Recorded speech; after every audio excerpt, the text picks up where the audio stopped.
Wolverine and Squirrel Girl.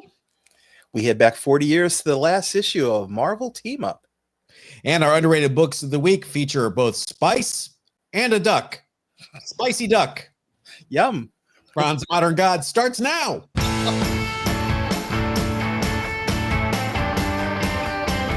Oh, Richard, that intro made me hungry. I want some duck. Yeah, doesn't that sound good? Hey, the last show of 2024, we were going to do a wrap-up show of, like, you know, the biggest comic book news / scandals of 2024, and we thought of two. Only thing I could think of was stuff that had CGC in the title. Exactly. And that got a little dark. So let us know in the comments what you think the biggest stories of 2024 were, and maybe we'll cover that next week. But for now, we have our hot book of the week. Richard, what is it? One of my favorite books, Uncanny X-Men number 145 from back in 1981. It's got an iconic Doom cover. You've got Doom holding Storm or in his arms, holding up a gemmed goblet in victory as he stands on the corpses of various X-Men. It is an awesome, awesome cover. It is, you know, your Chris Claremont, your Dave Cockrum, your Doom. Is a spoiler to talk about a book that's more than 40 years old? Probably not. Where he encases Storm in metal, turns her into living metal. You know, because he's Doom, he can do pretty much anything, right? Right. All right, I have to ask. Do you have one?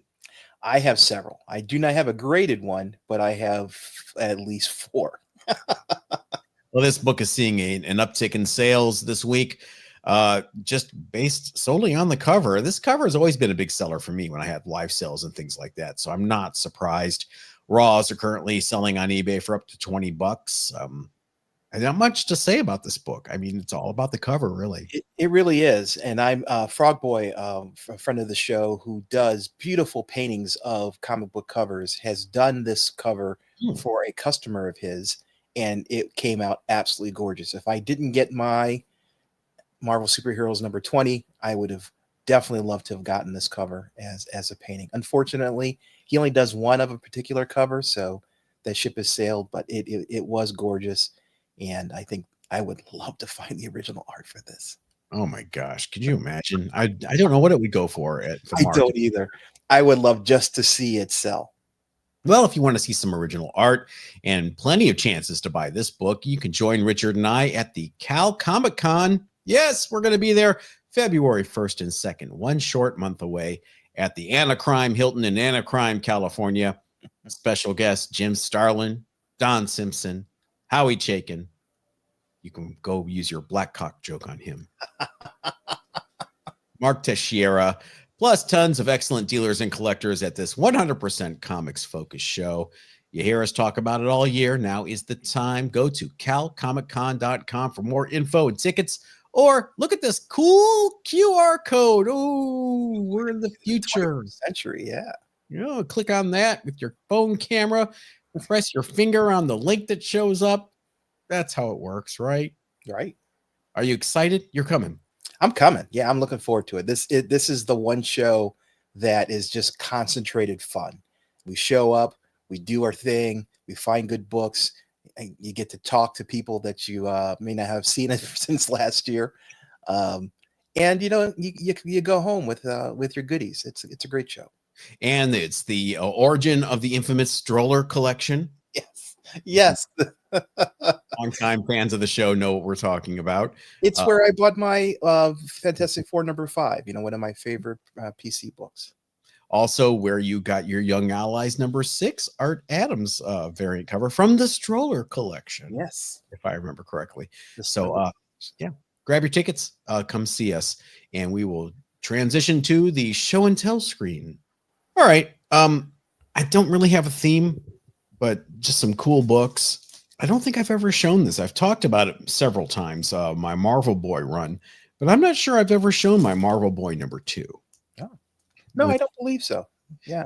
5.0. It has off-white pages, old label. I've never cracked it out. I've never tried to resubmit it, but look at that cool White House Under Attack cover. In that old-timey style of explosion too. That's pretty cool. And look, people wore suits and fedoras everywhere back then. Even when they were on the ground. Marvel Boy was blonde? Marvel Boy was blonde. Bob Grayson, who was from Earth and was sent to Uranus, Richard. Wow. Really? He was. He went right there, went right to Uranus and got those bracelets with power and became Marvel Boy. Straight from Uranus back to Earth. Well, maybe you'll find that Marvel Boy #1 at CalCon. Maybe. This became Astonishing with issue 3. The Marvel Boy stories continued through Astonishing #6, by the way, for the people who are curious. I love the logo, like with those speed lines. Yeah. It's just such a classic Marvel logo, even though it wasn't Marvel back then. This is borderline timely / Atlas, and yet CGC calls it Marvel Comics 1951. I don't think it was Marvel Comics.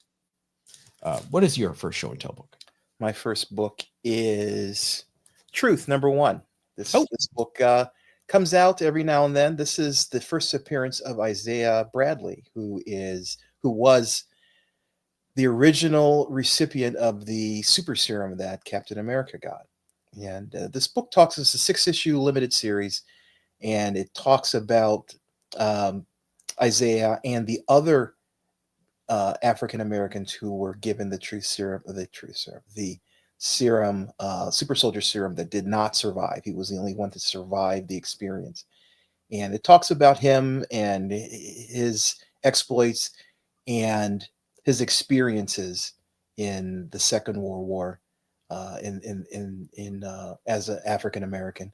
So it's a little dark, but it's also it's a celebration of spirit overcoming limitations. So great series, issue #1. I absolutely despise the trade dress.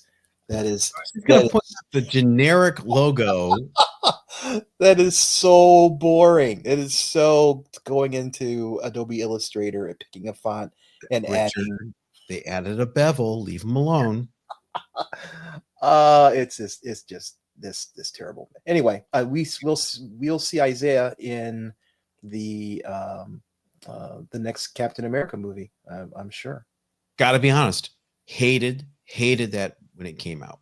As a Captain America fan, I thought it took a big dump all over the nice legacy of Captain America and what he stood for and heroism. Now I look back and I'm like, you know what? I see it. It's a not so thinly veiled allegory to the Tuskegee experiments. Exactly. And I get it now. At the time, I got to be honest, I was mad. I was one of those people with pitchforks, and torches. Like, what are you guys doing? But sometimes we're wrong. I'm not afraid to admit I didn't like it then. I'm not afraid to admit I was wrong. Mm-hmm. No, you're a big man. Thank you. It's exactly what I was going for. Thank you, as I fish for those compliments. Second Atlas book of the day. It is Men's Adventures #28.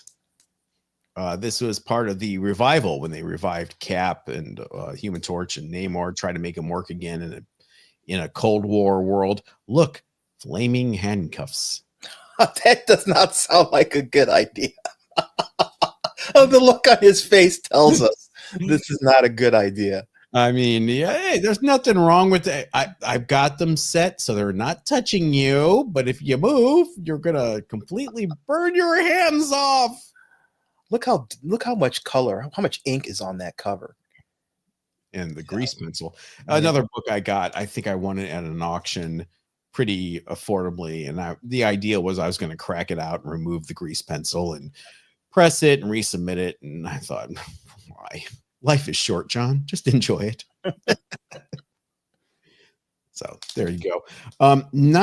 This is one of the issues that does not have John. Well, I guess it does. I was going to say there's a couple of issues where Captain America stories are not drawn by John Romita, who did the vast majority of the 1954 and 1953 Captain America stories. But I guess he didn't. He drew that one too. I know there's one there where he did not draw it. Sorry, what you got next? Oh, this next one is Infamous. I picked this because we mentioned it briefly in a previous show. It's Ultimate Fallout, the acetate edition. That's been 3 years now, right? Or 2 years? It's been 2. Yeah. I'm pretty sure it's been 2 years. Yeah. Matches my shirt. I like that. Yeah. Yeah. I got this. This was the only purchase, only thing I have ever bought off of Whatnot. It's got my name here on the back of the, just to know it was for me. And yeah, I bought it when there was so much controversy about this, and for those who don't know, this is a facsimile of Ultimate Fallout with an added acetate cover. You see where it says USA here, and the flag in his hands, and the flag over here. That's all. Excuse me. That's all part of the acetate. It was not approved by Marvel. I think it was Black Flag that did this variant. They just decided to do it, and they took it to San Diego, I believe it was. It was a con. Was it San Diego? Anyway, they took it to a con. New York, I think. New York? Okay. Mm. And there was a huge fight over it, and it's since been branded by CGC as a green label because of that modification, the unapproved modification. But if you submitted early, you could have gotten a blue label. Just don't ever send it back in for 10.0. Maybe it was a C2. Maybe it was C2E2. I'm trying to remember. Just so much controversy around this book. Influencers supposedly cutting line to get into it. Excuse me, as a veteran, I'm offended by the pandering of this. It is pandering. Yeah. This is, oh, come on. And doesn't the back say in trust we trust or something like that? Something. Yeah. Instead of in God we trust, I think it's in God we entrust. Or yeah. Those who haven't seen the back, you've got this giant flag, and it says "In God we entrust America." Mm-hmm. Something to be proud of. Yeah. Okay. The reason why I have it is because I am a huge Miles fan, and I am OCD completionist, and it came out. I bought it. I believe, for $150, something like that. It was. I didn't buy it for the controversy. I didn't buy it for resell. I bought it for me because, again, I am a Miles completionist, and this will be part of my PC forever. So that's the reason. Well, Richard, I'm not afraid to say, at the time when that came out, I hated that book. You're a big man, John. Talk about pitchforks and torches. Yeah, that book did get a lot of. Oh man, it sure did. If you missed it, Richard and I were on Still Only 35 Cents live stream yesterday on Sunday. I think it's up now if you want to watch the replay. A lot of comic book talk, a round table of books we got over 2024. I showed my New Gods #1 9.6 on there, so I thought I'd give my my lowly Mr. Miracle #1 9.0 a little bit of love. I have always loved that cover. Isn't it great? Yeah. Look at those colors. I love the gradient, the brown to the orange. And boy, I don't know, Jack. I think you need a few more captions and word balloons on that cover. It is quite busy. He is. He cheats death. He defies man. No trap can hold him. He's a super escape artist. It's the making of a legend. Kirby's here. No, I love all the Mr. Miracle covers are just amazing. You sit there and you look at it and you try to figure out how is he going to get out of this situation. Yeah, that was the one thing that bugged me about Mr. Miracle and Machine Man. Jack would have the protagonist in an impossible situation, and then there's always be a Deus Ex Machina, some new power that he never had before, some new gimmick he never had before. In the case of Mr. Miracle, Mother Box would get him out of every jam, no matter what. It got to be a little okay. This is running out of steam, but I still love the covers. You're right. All right, what is your final show and tell book? On the show that we did with Still 35 Cents, I featured one of my Archie comics.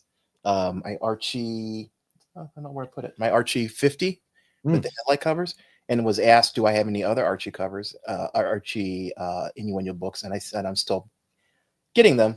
I forgot that I had one. I have the pearl necklace You one. do have one. I have one. Yes. You were with me when you bought it. Yes. That's right. Yeah. From one of my favorite dealers. I can't remember his name, but he has all the he's the guy I get all my wacky races and Yogi Bear stuff from. Right. And the cover says, "I bet this frisbee flips out, Veronica on her birthday." And it says it, and then Betty says, "It sure will, Archie. She's expecting a pearl necklace." Okay. Great cover. There are a number of issues in the Archie run that are known for their innuendos. This is one of them. So I like to collect them. Some of them are really expensive. I forget how much I paid for this one. It's not marked, but it was a price I was willing to pay. Did you ever press it or anything? Is it how is No, it's sitting here in Mylar, the exact same condition that I got it. It can use a press for sure. It would probably be, looking at the spine ticks, probably an 8. Okay, not bad. It's all those Archies are tough. Nobody was collecting them and slapping those in Mylars at the time, especially in the late 70s. That was kind of almost a rough time for that company. So that's why first Cheryl Blossom is super expensive. Right. The early Sonic the Hedgehogs, people just weren't buying that stuff then. So that's a good one to have. Hey, if you want to start the new year off right, why not help by supporting the show? Richard and I will be with you multiple times per week for the low cost of $2.99 a month, less than your OnlyFans feet pics that you subscribe to right now. You can see us on Wednesday, exclusive show and tell episodes. Thursdays, exclusive live member only streams. You get shout outs like this, where your name goes by super fast. You got to read real quick. There it goes. Yay. Thanks, everybody. Yes, and it helps Richard and I go to more shows like Cal Comic Con and give you more coverage in this year of 2025. Just hit the join button next to the subscribe button below here on YouTube, or if you're on a podcast, go into the description and click that link there. We promise no feet pics. Promise. Our promise. Promise. Unless enough of you go to viewer mail and say, we want them in a segment we call viewer mail. You've got mail. Don't make promises, John. I know. I've got Cheeto feet. Nobody wants to smell those. All right, Richard, what is your first piece of viewer mail? My first piece is an interesting one from Mark Vega. Thanks, Mark. Funny thing about Wolverine and Squirrel Girl. They're a part of the new Marvel Rivals video game. So we were talking about Squirrel Girl. I think it was a joke where I said, Wolverine has a hidden past with everyone, I think including Squirrel Girl. Yes. I just tossed it off as a joke, but I'm wrong, I suppose. In the second ongoing run of Wolverine, there is an issue where the reader gets to see the inside of Wolverine's sexual imagination, showing Jean, Mystique with a whip, and what do you know? Squirrel Girl. I don't know, but maybe I missed a Wolverine and Squirrel Girl story in the past. If there was any romantic sexual relationship between the two of them at all. It was in Wolverine number 8. I looked it up. There's a page where Magic is wandering around inside of Wolverine's head. There's a room that has Jean Grey. She's in her own room, but there is a room that's labeled sexual fantasies. And sure enough, Mystique, Emma Frost, Squirrel Girl, Spiral, and Psylocke inhabit that room. Hey, kids, comics. And Emma Frost is of course wearing the dominatrix Emma Frost outfit. Of course she is. She wears that to the grocery store.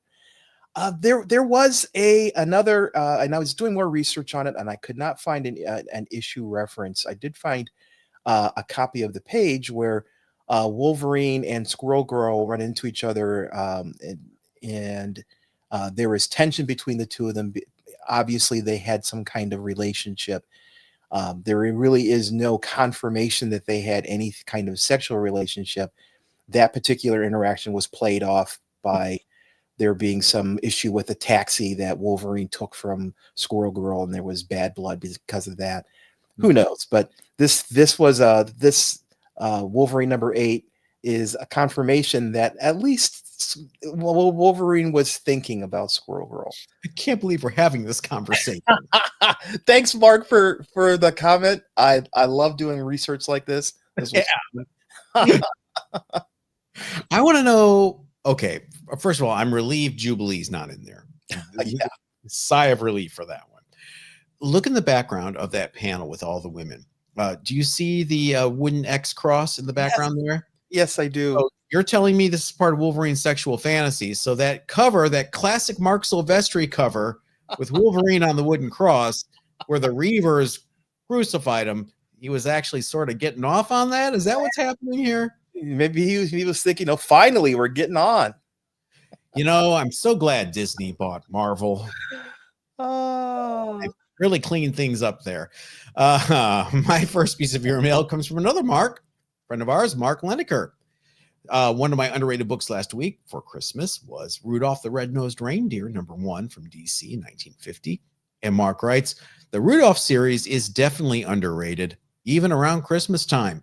The one to look out for is the 80-page annual Giant Rudolph from 1963-64. It was one of the first DC 80-page giants and is a rare Silver Age book that can go for some serious cash if you can find it. Mark, you are not lying, my friend. I have held one in my hands twice in my, admittedly short life. I'm young.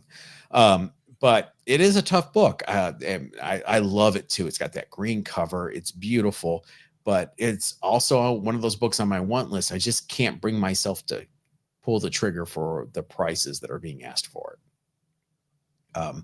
But this is the only comic book podcast where we'll go from Wolverine's sexual fantasies right into Rudolph the Red-Nosed Reindeer.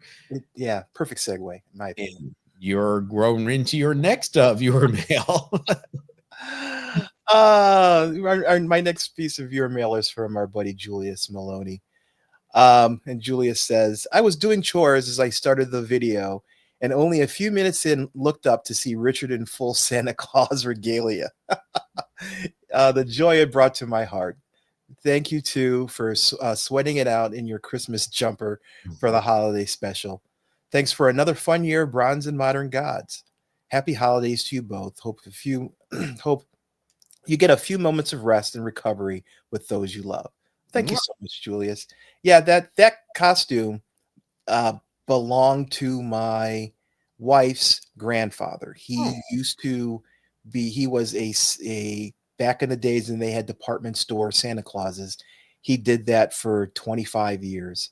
And then he would be Santa Claus for all the kids in our family as our kids grew up, the cousins and grandchildren and such all sat on Santa's lap.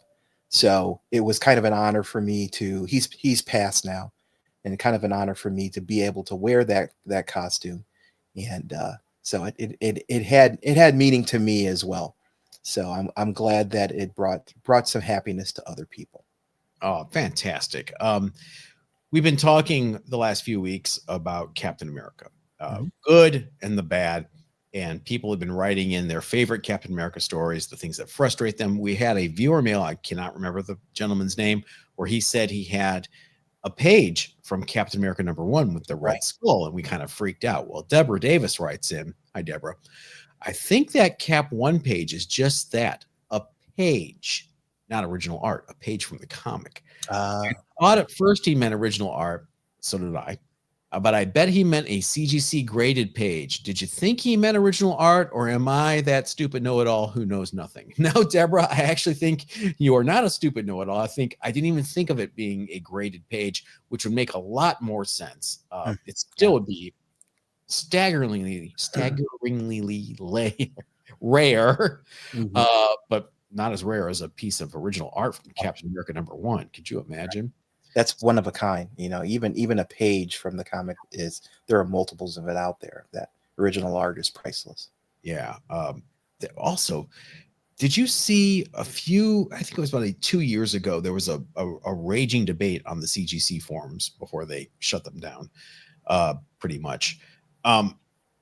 people were buying coverless keys, and then cutting them up and slabbing the individual pages like Amazing Fantasy 15s. And so that just kind of reminded me of that. I just had a little acid reflux. Yeah, I remember that controversy was, the value of those coverless books, you could multiply them by selling the individual pages. It's a shame. Yeah. Oh, well, speaking of the CGC forums, why don't you segue right into your next piece of viewer mail? My next piece is from Deus Ex Astra.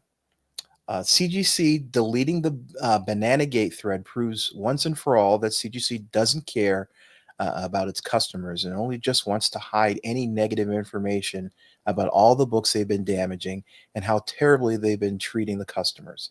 I've had enough of them. Will not be sending them any more books and will not be posting on that forum anymore. That place is basically dead now anyway. It really is. Oh, that is so sad. It was such a an important part of the community. And whether you listened to or cared about CGC or not, if you cared about Golden Age books, if you cared about rare books or just the history of collecting, it was really the place to go to find information. And now, it's been gutted, and eventually it's going to fall into dysfunction, and then I'm sure they're going to shut it down. It's just a process. So it makes me, looking at Deus Ex's statement about they don't care about their customers anymore. It kind of reinforces that. I mean, they're not doing anything to foster any kind of goodwill after all of the bad news has come from CGC over the past year. So it's kind of disheartening, to be honest with you. I'm going to miss the forums as that source of information. I think it's fear litigation. If they admit some sort of wrongdoing from this month to this month, these books were affected, and you had, your Fantastic Four #5 slab during then, you could then argue that they damaged it and you want compensation. That's a guess. It's pure speculation on my part. But, living in corporate America for the 40 years that I've been a working man, I've seen dumber things happen. I've seen equally dumb things happen like this. It would not surprise me if that was the reason. Let's cheer up. Back to Captain America. From the aforementioned, still only 35 cents. John, I completely agree with you on the Captain America book. You could really tell from your face how much you hated that run. That'd be the Nick Spencer Hydra run.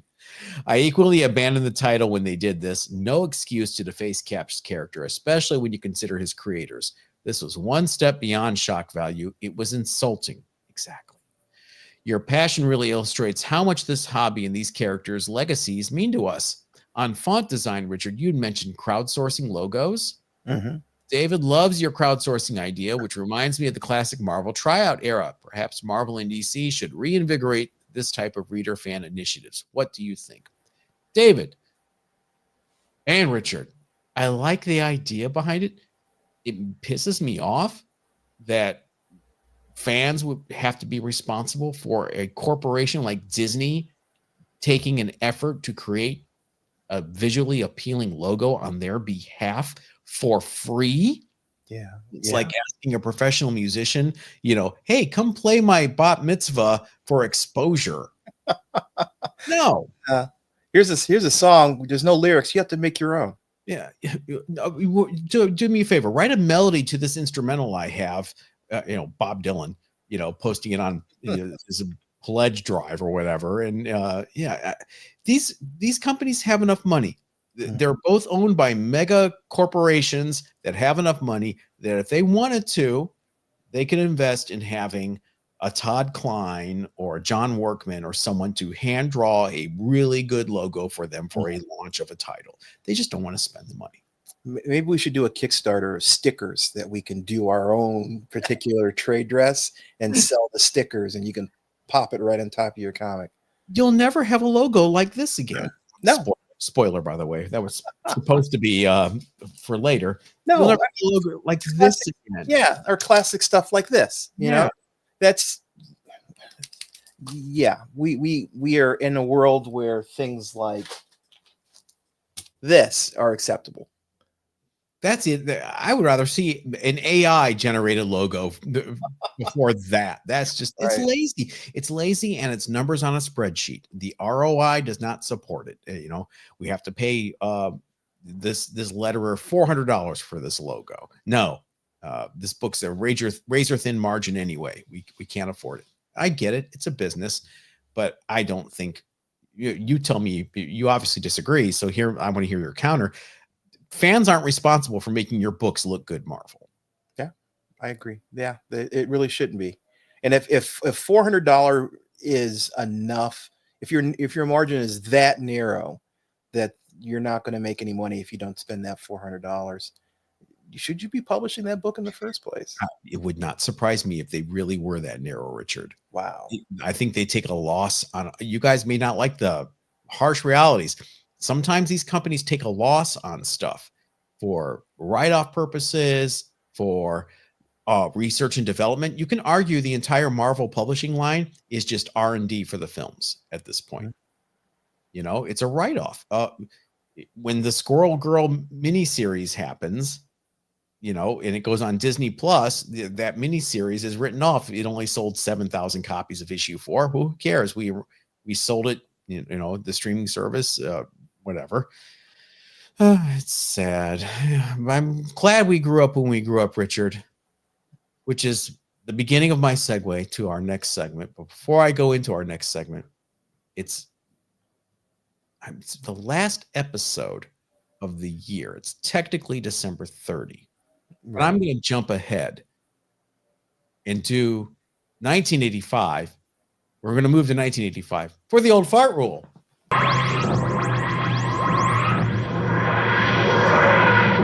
Now the reason we're not doing that, the reason why we're not doing that next week is because I had a brain fart and I thought we were in the new year already recording this.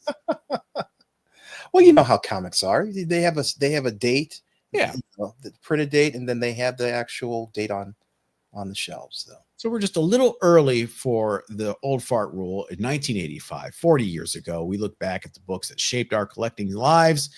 Richard, we've talked about this briefly before, but why don't you tell everybody what lies behind this exciting action-packed cover? It's like they're waiting in line for a train or something. It's Marvel Team Up number 150. Those who don't know, the cover is you got one of my I absolutely hate Rachel Summers. It's my least favorite X character. Man, I just don't like her. Nightcrawler. She's the definition of Chris Claremont wanting his cake and eating it too. Yeah. I killed Jean Grey off, but I want Jean Grey. Yeah, and she's also a MacGuffin. She in this one anyway. So there's Rachel Summers. You've got Nightcrawler. You got Spider-Man. You got Rogue. You got Colossus. And on the bad guy side, you got Juggernaut and then Black Tom. And the story itself is okay. I really would have wished for a more impactful story. They knew it was the last issue. This wasn't some surprise cancellation. If you look at the trade dress, you see Spider-Man walking away, facing away from the camera and walking away, which is kind of sad. So why not take some chances and you know, break some canon things in this story, because this was the last copy. This book is not necessarily rare. CGC 9/8s are going for about $90. You can get Raws for about $15. It is that end of an era, though. The Marvel Team Up series ran obviously for 150 issues, and it had its ups and downs. But I kind of sad that it ended on more of a whimper than a bang. Well, it was always depending on who was in it. Am I going to buy it this month? You know, the only time I bought it regularly was when Claremont and Byrne were doing it. And it was actually a cohesive storyline that went from time to time. Also, I think Bill Mantlo tried to do that in like the early issue 40 to 50 some with Wraith And I think you had a Doctor Doom issue from like a multi-part storyline a few weeks ago that you featured. But yeah, I just this book always makes me laugh because that cover. Can you imagine you're an editor and you hire Barry Windsor Smith to do your cover for the last issue of Marvel Team Up? And Barry Windsor Smith is not cheap. He's not a cheap date. No. So you fork over the Barry Windsor Smith money, and this comes in the mail. It is so plain. You unwrap it and you notice Rogue is missing a nose. Yeah. Colossus is covering his junk with his hands like he's playing football and somebody had a foul. And they're about to do the kickoff. And not only that, your X-Men are going to be in the last issue of Marvel Team Up. Yeah, these are the 4 you're going to feature on the cover. Yeah. Yeah. No Wolverine, no Cyclops, no Storm. You're going to get these also rans. I don't know. I've never liked this book. Yeah, and obviously the market doesn't agrees with you. It really just does not have any significant value. To me, it's the end. It's the end of you're collecting the run. It's the last issue of the run, and that's it. Is anybody collecting around the Marvel Team Up? Tell me in the comments if you are. Well, let's move on to something a little spicier, Richard. Underrated books of the week. What is going on here? I am a big fan of Bruce Timm. Bruce Timm is my bud. We're talking about good girl art. He is one of my favorite artists, and this is Spicy Tales number 11 from Eternity Comics back in 1990. This features a cover by Bruce Timm. You've got a guy with a Thompson submachine gun standing over a barely clad woman with her hands tied. So it counts as a bondage cover. And this is an anthology of basically crime and detective stories from 1937 through 1952. And the stories come from comics with titles like Spicy Adventures and Spicy Westerns. Are they comics or pulps?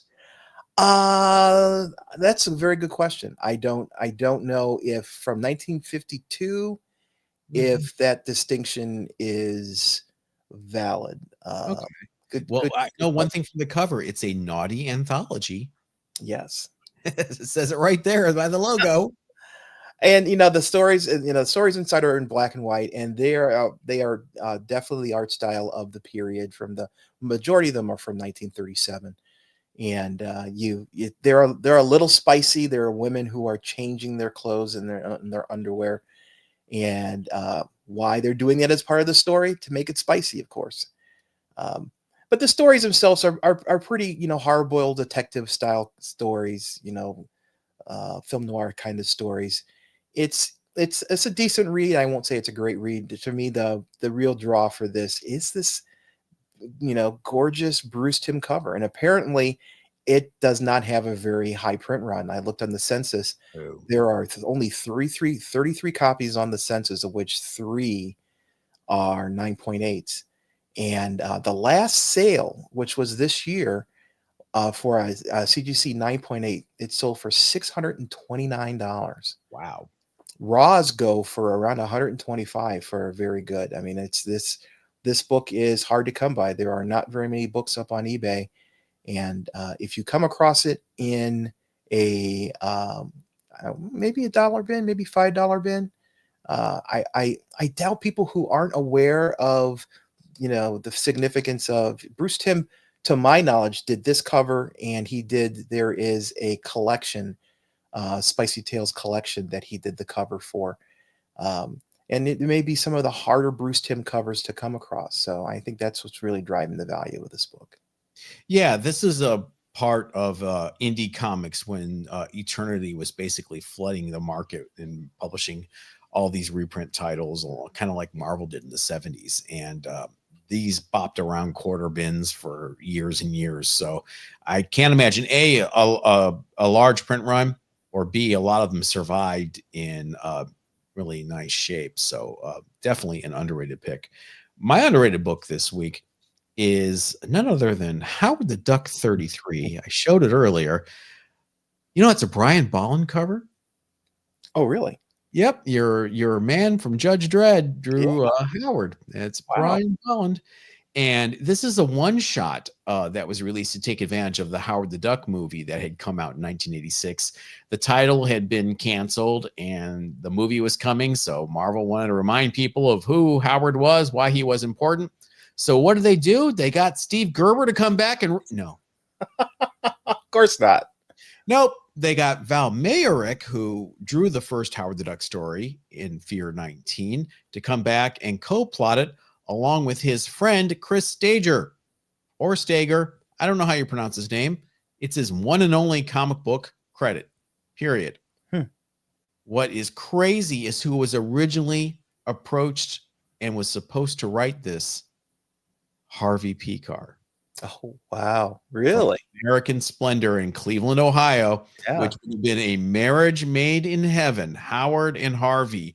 Harvey, unfortunately, was too busy because he was at the height of his David Letterman American Splendor fame at the time. He could not fit this into his schedule, along with his full-time job with the VA. So, unfortunately, this is kind of a could have been, should have been book. Why is it underrated? Because it's so hard to find in a high-grade copy. I've looked for years. This is the highest grade copy I've been looking. You know, I love Howard. You know, I have a full run. This is my highest graded copy I've ever found. And even this one, look at the back. That black cover. Yeah.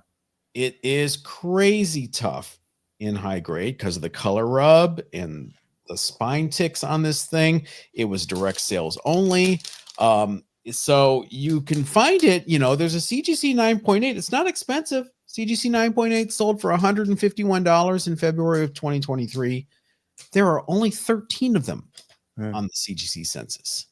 So, you know, I want to find one in the wild. I don't want to pay for one. There's also an error edition that is missing the all new and page epic overlay. It just says 30. So part of the print run just has a random 30 hanging out there. Never seen one of those. Material Duck, is that in reference to Material Girl? Yeah, it'd be 2 years after Material Girl, Madonna's second album, or even just a year after that, Like a Virgin. So yeah, definitely a reference to that, and a tough book to find, but what could have been, man. Harvey Pekar, Howard the Duck story. I'm surprised he didn't make time for it. That just seems to be right in his wheelhouse. He kind of didn't give a crap. That was the magic of Harvey Pekar. It was like, you know, Marvel Comics is calling. I don't like that crap. Why would I want to do that? You know, I'm not sure if that's what it is. Jim Starlin edited this, so maybe we can have him on the show sometime and we can talk to him about that. All right. Anybody know Jim Starlin? Give us his phone number, please. Have him call us. Love to have him on the show. Got a lot of questions about Marvel in the 80s. Members, it is New Year's Day on Wednesday, so we are going to take a little breather, but we will see you Thursday for the live stream on January 2nd. And everybody else, we'll see you next Monday. And everybody, please stay safe.